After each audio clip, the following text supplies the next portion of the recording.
El problema es que ese costo de comenzar de cero, aparte del costo que tiene para el contribuyente, estamos hablando de un proceso que tiene 7 años de gasto público. Y entramos al octavo, dijo usted. Así es, y entramos al octavo. Al otro lado, tiene a particulares pagando abogados durante 8 años. Tiene a particulares atados a medidas. Hay gente, Keiko Fujimori ingresado 3 veces a la cárcel. Jaime Yoshiyama estuvo 15 meses en Castro y no terminó muerto porque el director de Castro permitió que se evacuara a Jaime. Humberto Abanto, que es abogado de Jaime Yoshiyama, que se ha beneficiado con esta decisión.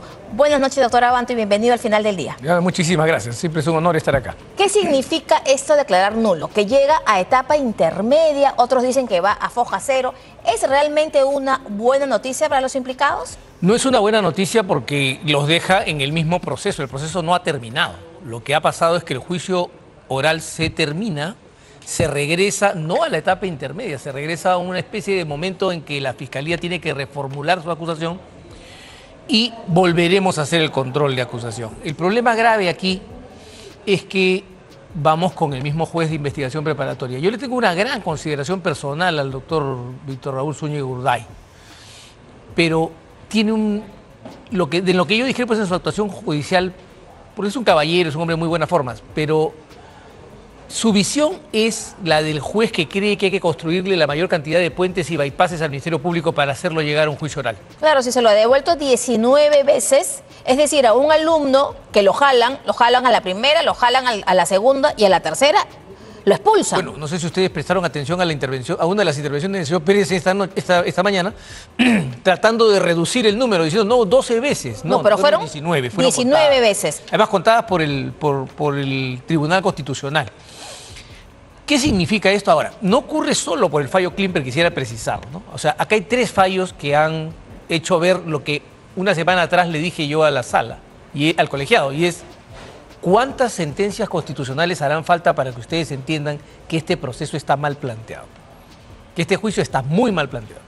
Bueno, ha habido el fallo de Arsenio Oré, que produjo un primer desgarro en esta cortina de hierro que había construido el Ministerio Público.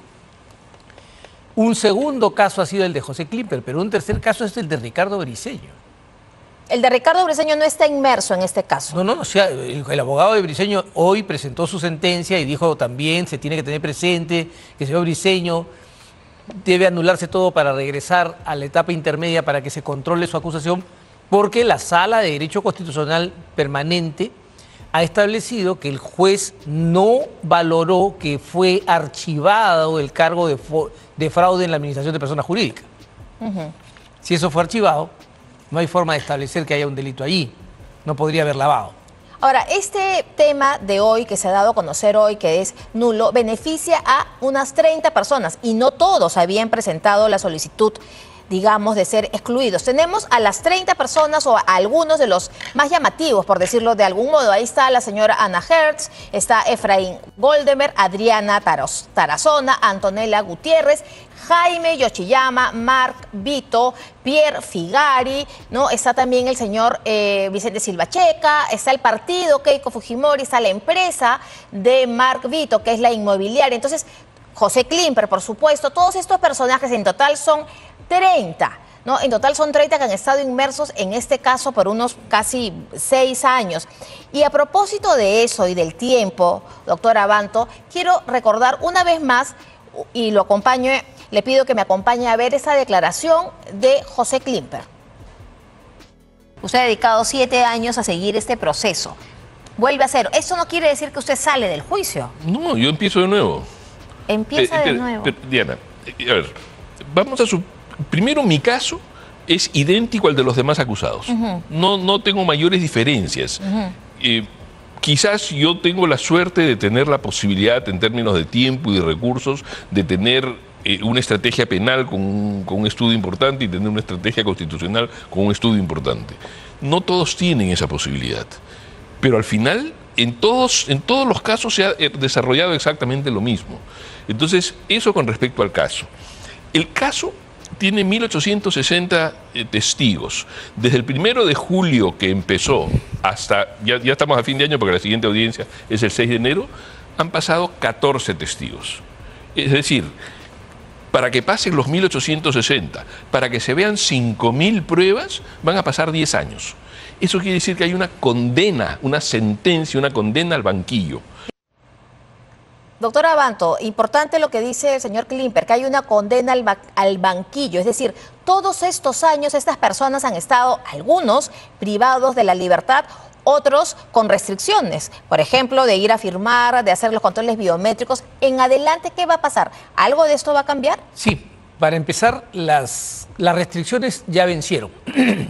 Se le ha pedido al señor Zúñiga que por favor declare la caducidad, por ejemplo, de las restricciones. En el caso de Jaime Yoshiyama tengo 4 meses y el señor no resuelve. Y creo que, a pesar de tener muy buenas formas, descuida mucho estas cosas. Y esto pasa con todos. Yo quiero precisar un tema. Este año va a ser el año 8 de este proceso, porque el proceso comienza con las diligencias preliminares de investigación en el 2017. La carpeta es 299-2017. Entonces, lo que Pepe nos dice es algo grave y quiero dar un ejemplo que es, creo que, bastante ilustrativo. Jaime Yoshiyama tiene 80 años. 80 años. Jaime Yoshiyama tiene 80 años. Efraín Goldenberg tiene 93 años. ¿Cuál es la expectativa? ¿Tener a estas personas en los últimos años de su vida atadas al banquillo de los acusados?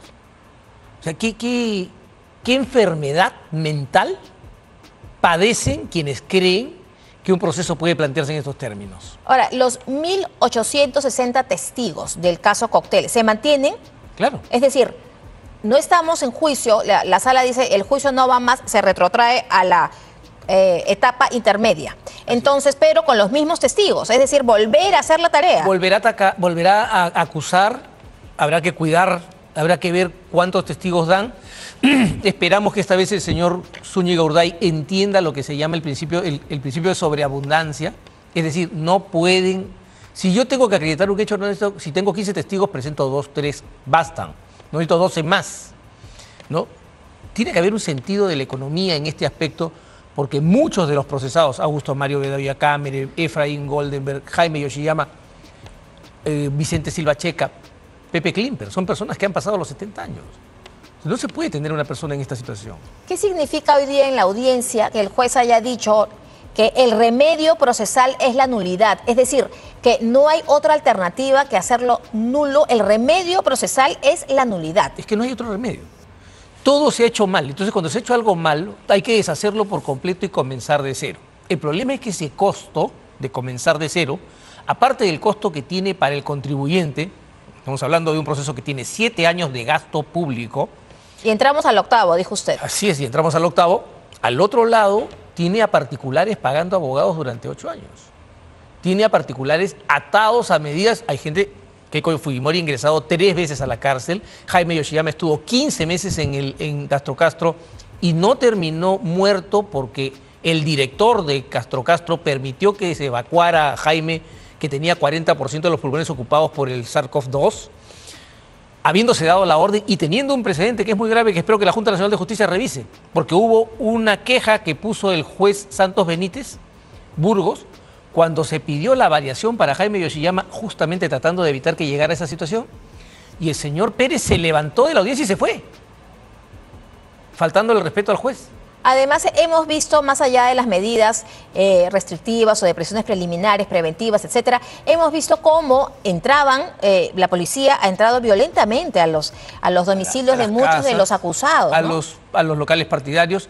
Estos sabonarolas, estos torquemadas que surgieron aquí, que convirtieron un proceso en una especie de acto litúrgico, de auto de fe para quemar herejes, tienen finalmente que responder ante el... A eso era mi siguiente pregunta. ¿Cuál es el futuro de José Domingo Pérez en este caso concreto? Jalado 19 veces, por decirlo de algún modo coloquial. Es decir, le han devuelto el examen, la prueba 19 veces porque no aprobó. Finalmente, el único remedio, según el colegiado, es la nulidad.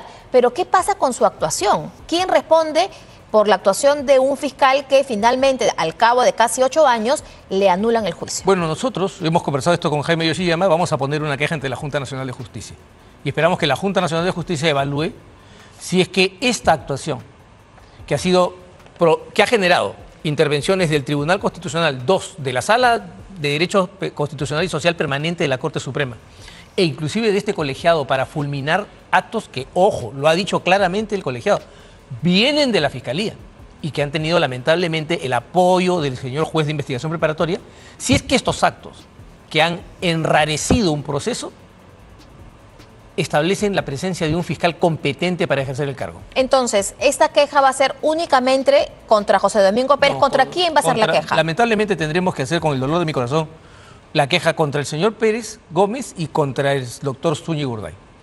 El juez de control. Así es. Que le pasó todo. Es que no es el señor Zúñiga Urday el único. Hay un grave problema en el sistema de justicia y la reforma procesal penal ha fracasado porque los jueces de investigación preparatoria en su mayoría actúan como el señor Zúñiga Urday, creyendo que tienen que hacer una vida cómoda y fácil al Ministerio Público y que tomar las posiciones de la defensa o del imputado significa una especie de degradación de su actuación como jueces. El señor Zúñiga Urday, por ejemplo, está llevando a juicio a Jaime Yoshiyama por lavado de activos provenientes del narcotráfico en el caso del señor Calle Quirós, que como en el caso de fraude en la Administración de Personas Jurídicas de Briceño, fue absuelto por el propio Ministerio Público. Ahora, ¿pero qué va a hacer el Ministerio Público? Si bien es cierto, la JNJ es la encargada de evaluar a jueces y fiscales. En su caso, usted ha dicho que va a presentar una queja contra Pérez y contra el señor Zúñiga, el juez Zúñiga, o sea, contra el fiscal y contra el juez. Muy bien, pero ¿qué hace el Ministerio Público como institución? No, yo no sé qué va a hacer la señora Espinosa. Porque hay un órgano de control interno. Es que ya no hay una Autoridad Nacional de Control. El señor Fernández Gerí está debajo de su escritorio después de que lo aporreó Marita Barreto.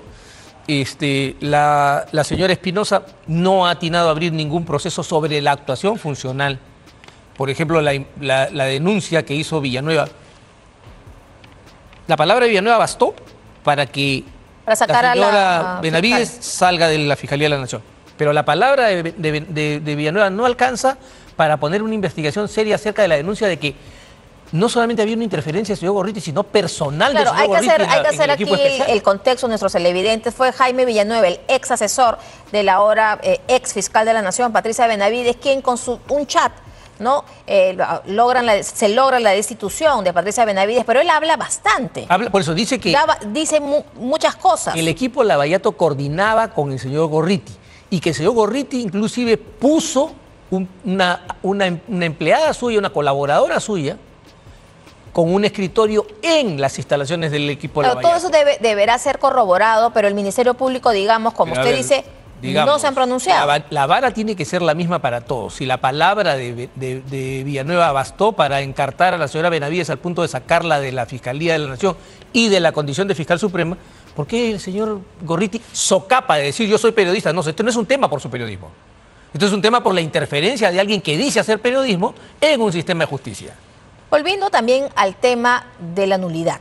Según su colega, el doctor Luis Lamas Pucho, esta nulidad no es absolución. Es decir, ¿cómo deberían ser en adelante procesados el tema de los aportes?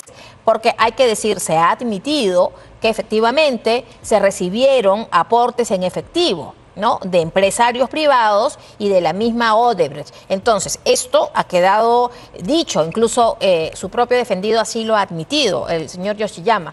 ¿Cómo se va a procesar en adelante este tema? A ver, primero, yo le tengo un gran respeto a Lucho Lamas, es un gran colega y además viene de la misma universidad que yo, pero no me gusta cuando se hace sorpresa de lo evidente. La nulidad no es absolución.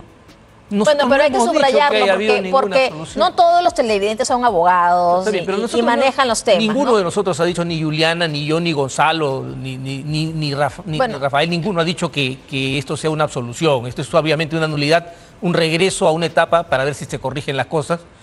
Pero el punto central aquí es que el debate tiene que centrarse y centrarse en un extremo que es crucial. ¿Había fondos de origen ilícito en los aportes? Yo he sido muy claro permanentemente en este asunto y lo hemos dicho con Jaime Yoshiyama desde el año 2018-19.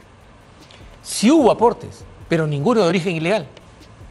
¿El señor Romero es un delincuente? ¿El Grupo Romero está compuesto por delincuentes? ¿Es una organización criminal el Grupo Romero? ¿El señor Rasmus era jefe de una organización criminal? ¿El señor Rodríguez? De Grupo Gloria, pongamos, ¿no? El ¿Es otra Grupo organización Crédito, el criminal? Grupo Gloria Todas las personas que aportaron. y la empresa Odebrecht. Nunca ha aceptado Jaime Yoshiyama que haya habido aporte de Odebrecht, y una cosa muy importante que la gente debe recordar, y eso se verá en el juicio, cuando se corrijan todas estas cosas. Uno, el señor Barata primero dice que hace su primer aporte en junio del 2010. No hay ningún dato que corrobore eso. Su segundo aporte en diciembre del 2010. Y después aparecen papeles que pretenden justificar estos aportes por los movimientos de la Caja 2 en abril del 2011. O sea, jamás ha habido nada que corrobore lo que dijo el señor Barata. Porque claro, para hacer lavado de activos, para configurarse el delito de lavado de activos, tiene que ser de fuente ilegal. Y la Pero Caja además- 2, por supuesto, de Odebrecht era. Pero una además fuente ilegal. eso no es verdad. Luis Antonio Mameri y todos los pronunciamientos que se han dado en Brasil han señalado claramente que provenían de las utilidades en las operaciones en ultramar, o sea, fuera de Brasil. Nunca han dicho, inclusive yo me acuerdo que Pérez en la intervención, en el interrogatorio al señor Mameri, le dijo que eso venía de los sobrecostos y Mameri le contestó muy duramente. Nosotros nunca hemos puesto sobrecostos, le dijo.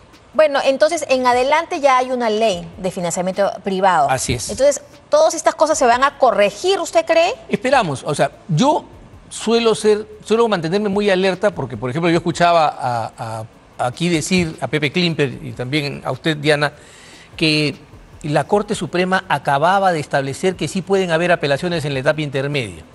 Yo me permito recordar, porque a mí me gusta la precisión en los datos, que en ese pleno jurisdiccional que convoca el señor Saguanay, bajó un juez supremo, no cualquiera, el presidente de la Sala Penal Permanente de la Corte Suprema, a sostener la ponencia de que no se podía ¿Este juez supremo apelar era San Martín? nada. César San Martín, así es. Entonces, yo no creo, o sea, ahora hacemos el camino de Damasco, ¿no? De repente apareció la luz. Me parece bien que corrija eso, pero sería bueno que en adelante los jueces supremos no se entrometan en los procesos hasta que les toque conocerlos. Y una última pregunta, ya que hay aquí el tema lavado de activos y organización criminal, en adelante se debe aplicar la nueva ley de organización criminal Por supuesto, vigente. tiene que aplicarse retroactividad benigna, eso es lo que manda la Constitución. Entonces, aquí tendría que hacerse que, para que sea una organización criminal, tendría que ser compleja. Así es, tiene que tener estructura compleja y tiene que tener alta capacidad operativa. Y además, ojo, hay una ruptura que todavía no resuelve la Corte Suprema, y es que la 32.108 estableció un requisito que estuvo vigente hasta que surgió la 32.138. Ese interregno produce un quiebre de la acusación. ¿Cómo lo van a resolver? Ya veremos. Pero el Tribunal Constitucional finalmente tendrá que pronunciarse porque ese es un tema de control importante. Muchas gracias, doctora Abanto. Nos queda claro que este tema no se acaba. No se acaba hoy, simplemente pasa a otra etapa anterior al juicio. Muchísimas gracias, doctora Abanto, por su presencia al final del día.